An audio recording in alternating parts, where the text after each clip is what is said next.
안녕하세요. 지금 현직 대통령의 내란, 외환 이런 걸 둘러싼 법적인 논쟁이 있습니다. 조선시대 때도 이와 유사한 죄목은 있었죠. 그런데 그 명칭이나 내용은 조금씩 달랐습니다.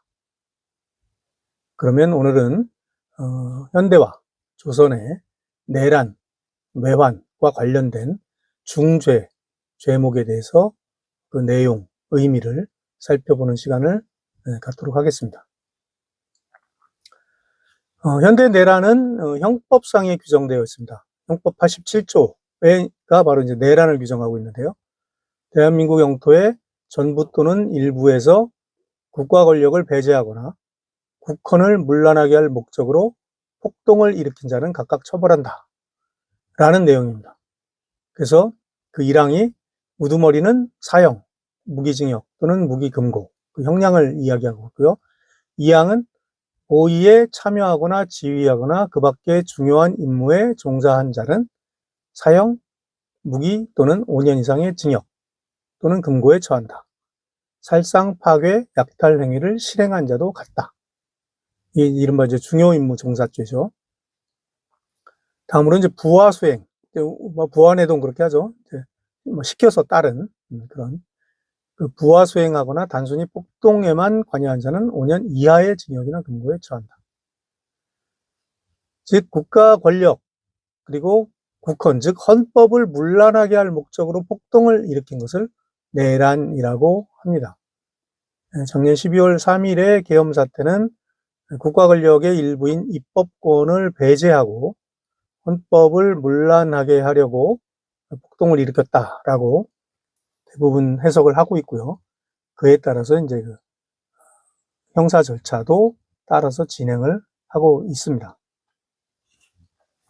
내란과 비슷한 용어로 반란이라는 게 있습니다. 이 반란은 군형법에 규정되어 있습니다. 군형법 5조에 반란 조항이 있는데요. 작당하여 병기를 휴대하고 반란을 일으킨 사람은 다음 각호의 구분에 따라 처벌한다. 그래서 작당이라는 것은 패거리를 지어, 그러니까 여럿이 무리를 지어서 이제 행동하는 거죠. 그래서 무기를 휴대하고서 반란을 일으킨 경우 처벌을 하는 것인데요. 1조는 역시 수괴, 우두머리에 대한 조항입니다. 수괴는 사형입니다. 그러니까 군형법이니까 일반형법보다는 훨씬 더 강합니다. 그래서 이건 무기가 없어요. 군형법의 반란은 그냥 사형이에요. 다음에 반란 모의에 참여하거나 지휘하거나 그 밖에 반란에서 중요 임무에 종사한 사람, 그리고 반란 때 살상, 파괴, 약탈 행위를 한 사람. 그러니까 내란과 사실 거의 대응하는 그런 규정들입니다. 이 경우는 이제 사형, 무기 또는 7년 이상의 징역이나 금고. 그러니까 내란 때는 이제 5년 이상이었죠. 이것도 역시 형량이 더 셉니다. 군이라는 특수성이 좀 반영이 된 것 같습니다. 그리고 부하내동하거나 단순히 폭동에 관여한 사람은 이제 7년 이하. 이것도 역시 이제 내란죄의 5년 이하보다는 좀 더 높죠. 즉, 이 반란이라는 것은 대상이 군인에게 한정돼 있어요. 그래서 군인 또는 군무원이 무기를 소지하고 국가 국권력에 반항해서 다중적, 그러니까 여럿이 폭동을 일으킨 죄. 그래서 국헌을 문란할 목적으로 일으키는 내란죄와는 성격이 좀 다릅니다. 그래서 형법이 아닌 군형법의 대상입니다. 주로 한마디로 얘기해서 이제 군대에서 일으키는 쿠데타 이런 것들이 이제 반란이라고 볼 수가 있는 것이죠. 자, 다음으로 이제 최근에 외환이라는 이야기. 외환은 뭐 우리 그냥 달러나 엔화 이런 생각만 했지 외환이 뭔가 궁금한 분들 많이 계실 거예요. 외환은 이제 여기서 이제 외는 외국을 얘기하죠. 환은 이제 그 재난, 환난, 걱정, 이 나가서 이제 전쟁까지를 다 포괄하는 그런 뜻으로 쓰이는 한자입니다. 형법에 이것도 규정이 되어 있는데요. 형법 92조가 외환 유치의 죄입니다. 외국과 통모하여 대한민국에 대해서 전단, 전쟁의 단서죠. 전단을 열게 하거나 외국인과 통모하여 대한민국에 항적한 자는 사형 또는 무기징역에 처한다. 그리고 이제 93조는 이제 여적죄입니다. 여는 이제 더불 여자죠. 적과 함께한다 그런 뜻이에요. 적국과 합세하여 대한민국의 항적하자는 사형에 처한다. 그러니까 92조 외환 유치는 외국과 통모, 공모가 있어야 되고 93조 여적은 적국과 이제 합세를 해야 됩니다. 그리고 94조부터 97조, 98조까지는 이제 각종 이적, 적을 이롭게 하는 죄입니다. 94조는 모병 이적, 군사를 모아서 적을 이롭게 한 거. 95조는 시설 제공 이적, 적에게 시설을 제공해서 적을 이롭게 한 것. 96조는 시설 파괴 이적, 시설을 파괴해서 적을 이롭게 한 것. 예전 아마 통합진보당 해산 내에 동원된 그런 죄목도 아마 이 시설 파괴 이적이 아닌가 싶습니다. 그리고 97조는 물건 제공 이적, 그리고 98조는 뭐 간첩 죄고요. 제 99조가 이제 일반 이적죄예요. 그래서 이 92조부터 98조까지 7조항에 기재된 이외에 대한민국의 군사상 이익을 해치거나 적국의 군사상 이익을 공여한 자는 무기 또는 3년 이상의 징역에 처한다. 이렇게 되어 있습니다. 그러니까 형법 92조에 의한 유치는 적국과 통모, 공모가 있어야 됩니다. 그러니까 뭐 북한과 내통했다거나 뭐 이런 경우. 그래서 지금 상황에 적용하기는 좀 무리가 있는 것 같고요. 뭐 예전에 뭐 대통령 선거 같은 것들을 앞두고 북한과 공모해서 이른바 총풍, 북풍을 일으키려 했다. 그러한 이제 논의들이 나온 적이 있었죠. 만약에 그런 논의가 사실이라면 이제 이런 것들이 바로 외환 유치가 되겠죠. 그래서 이제 평양에 이제 무인기를 보내서 전쟁을 유발하려고 했다라는 것은 물론 형법 92조 외환 유치죄에 대한민국에 대해서 전단, 즉 전쟁의 단서를 열려고 했다는 것과는 같지만 외국과 통모, 북한과 공모까지 했다라고 보기에는 좀 어려운 점이 있습니다. 그래서 92조의 외환 유치죄가 뭐 적용되는 건 잘 모르겠습니다만, 저는 뭐 법률 전문가는 아니니까 일반 이적죄로 해야 된다라는 그런 논의가 있는 것으로 알고 있습니다. 이런 것들은 이제 외환죄입니다. 자, 그래서 이제 현대 그 내란, 반란, 외환 이런 죄를 살펴봤는데요. 그러면 이제 조선시대 때는 이런 것에 해당하는 죄목이 무엇이 있는가? 아마 이제 용어부터 조금씩 다릅니다. 뭐 여러 차례 말씀드린 것처럼 조선시대 때의 형법은 중국 명나라의 형률이었던 대명률을 준용하게 되어 있습니다. 그래서 이제 주요한 제목들은 이제 대명률의 제목들을 갖다 쓰는데요. 이 대명률에서는 명분이나 교화를 현저하게 위배한다고 판단된 10개의 죄를 따로 모아놨습니다. 아주 중죄죠. 그게 바로 이제 10악이라는 겁니다. 10가지 아주 악한 일이다. 그런 거죠. 그 10악으로 규정된 죄목이 뭐 그 중에 어느 것은 오늘날까지 이어지는 것도 있지만 의미가 상당히 많이 변화한 것도 있습니다. 완전히 지금과는 다르게 쓰이는 것도 있습니다.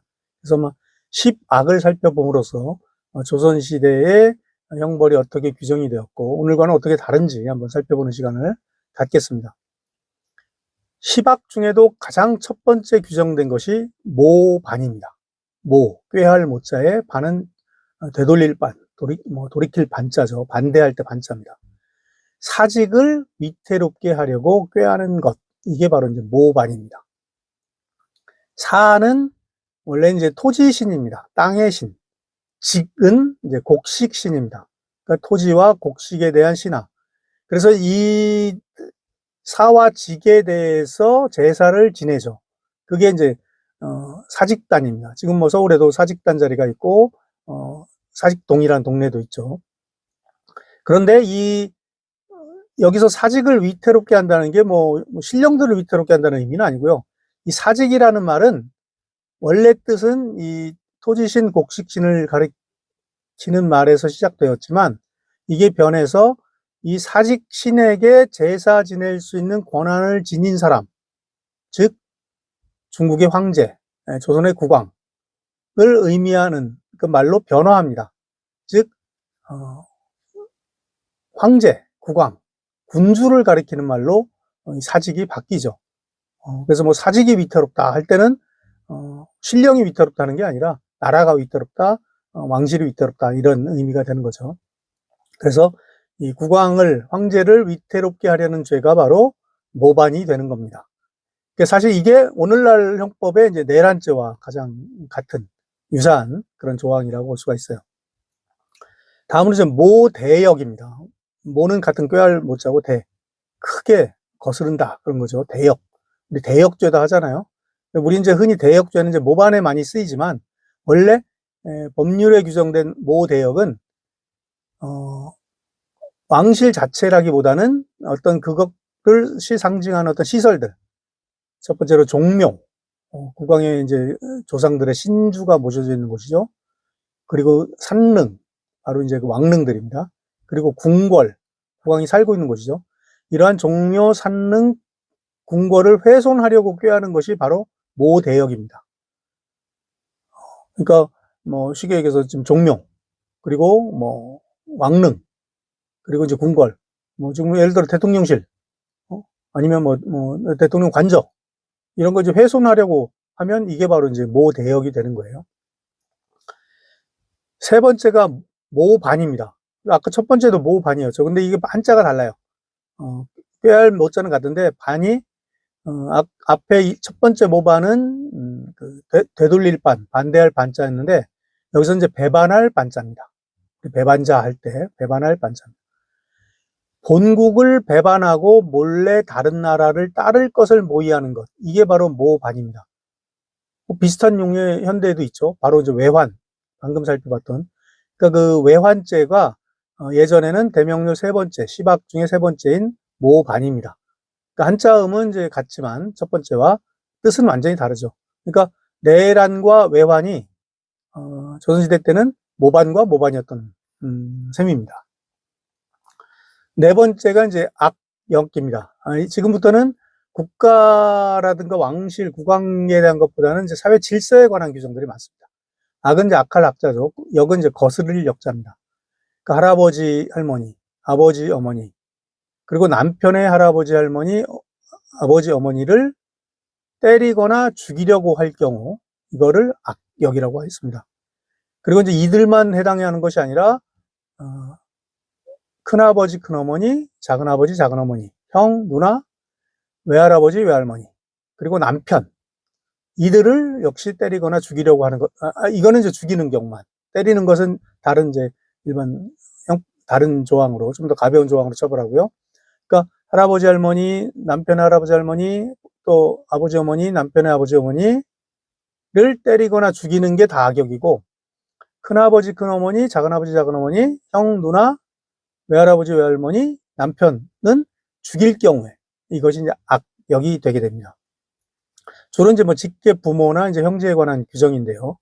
그런데 자세히 살펴보시면 여자 입장에서 시댁에 대해서는 해당하지만 남편 입장에서 처가에 대해서는 해당하지 않습니다. 그러니까 남편이 이를테면 아내의 아버지, 어머니, 즉 장인, 장모를 뭐 때리거나 죽이거나 할 경우 물론 뭐 그 죽이거나 때린 것에 대한 처벌은 있습니다만은 악역으로까지 규정하지는 않습니다. 그런 점에서 당시에 이제 국의 중심의 질서를 우리가 또 확인할 수 있습니다. 이 법조항을 통해서. 자, 다음이 다섯 번째가 부도입니다.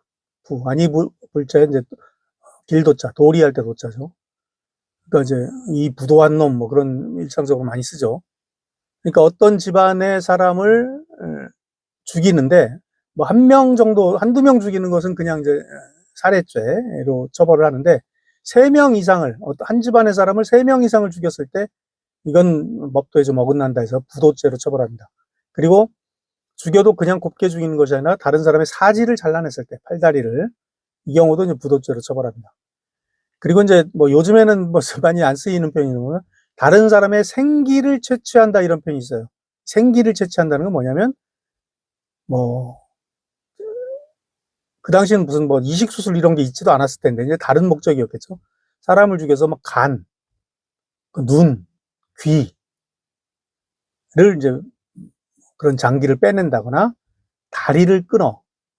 이 경우는 주로 다 이제 약으로 쓰려고 그렇게 했다고 합니다. 그래서 하는 경우는 이제 생기를 채취한다. 아마 이제 생기라는 게 살아있는 기운이다 그런 거죠. 그런 이제 간, 눈, 귀, 뭐 다리 이런데 그런 기운이 뭉쳐있다고 생각을 했던 모양이죠.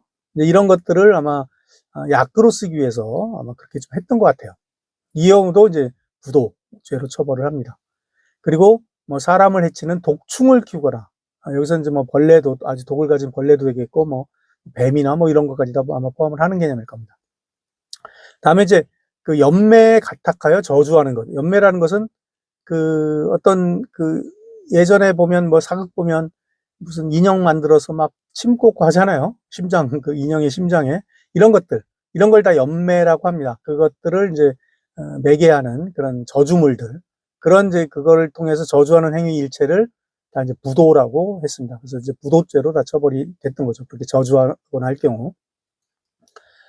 다음으로 대불경이 있습니다. 크게 공경하지 못하다. 그런 뜻이죠.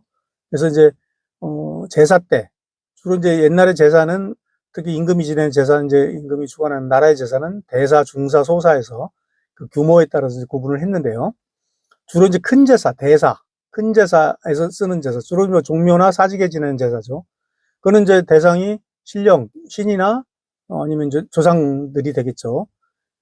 거기에 바치는 뭐 물건을 훔치는 게 바로 대불경입니다. 그러니까 예를 들어 종묘에 뭐 제사를 지는 제기를 훔친다거나 이런 게 다 대불경이 됩니다. 또 황제가 사용하는 물건, 뭐 일상적인 물건도 다 대불경이 돼요. 그걸 이제 훔치는 거. 그리고 어보, 우리 옥새라고 하죠. 임금의 도장. 그걸 훔치거나 위조하는 것. 이게 다 대불경입니다. 그리고 황제에게 올리는 약이나 음식이 뭐 고의로 하면 이건 뭐 이제 모반이 되겠고요. 착오로라도 잘못될 경우 이거는 이제 대불경이 됩니다. 그리고 황제가 탈 배를 튼튼하게 잘못해서 튼튼하게 만들지 못하면 이것도 다 대불경이 돼요.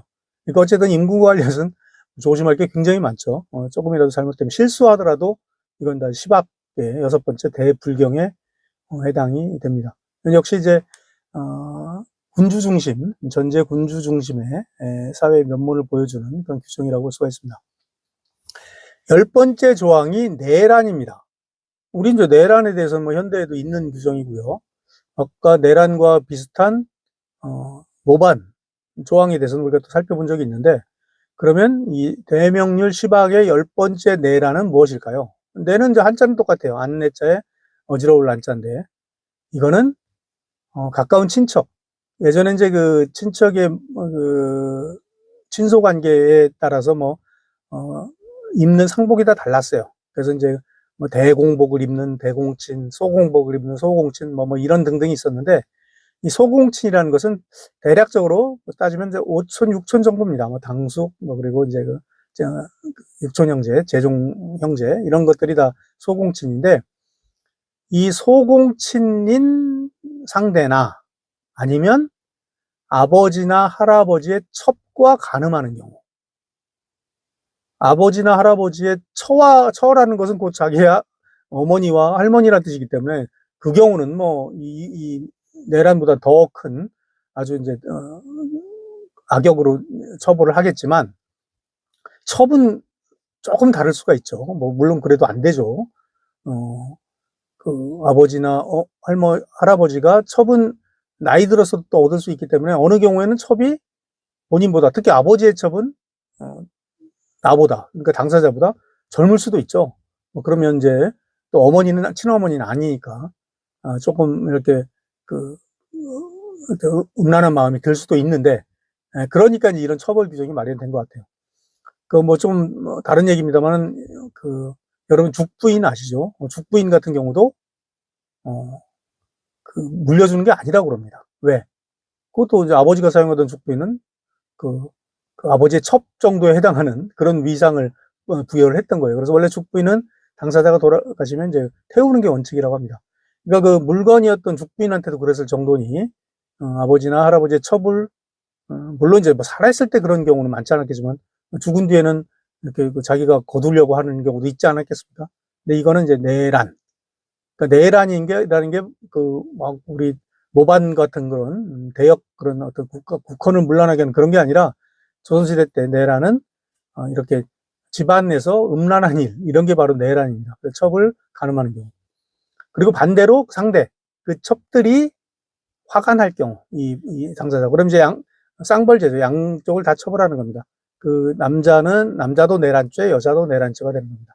그러니까 화간한 여자와 아버지나 할아버지의 첩을 간음한 남자. 그리고 뭐 아버지와 할아버지의 첩뿐 아니라 이제 친척, 예를 들어 뭐 당숙모라든가 아니면 육촌 형제와 가늠한 경우, 그런 경우를 다 내란이라고 볼 수가 있습니다. 그러니까 오늘날 지금 가장 문제가 되고 있는, 이슈가 되고 있는 내란과 한자는 똑같아요. 뜻은 전혀 다릅니다. 쉽게 얘기하면 뭐 근친상간을 처벌하는 그런 규정이다, 그렇게 이해하시면 되겠습니다.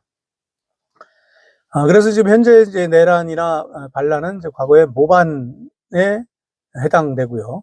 외화는 이제 한자가 다른 이제 배반할 때 반자를 쓰는 모반에 해당합니다. 그리고 이제 과거의 내란은 이제 오늘날 근친상간에 해당합니다. 오늘날에는 사실은 처벌 규정이 따로 없죠. 아무튼 그렇게 사회가 달라지고 사회가 추구하는 가치가 달라지면서 법 조항도 사실 조금씩 달라지기도 합니다. 그리고 용어도 조금씩 변해왔다라는 사실을 알 수 있습니다. 자, 오늘은 여기서 마칩니다. 감사합니다.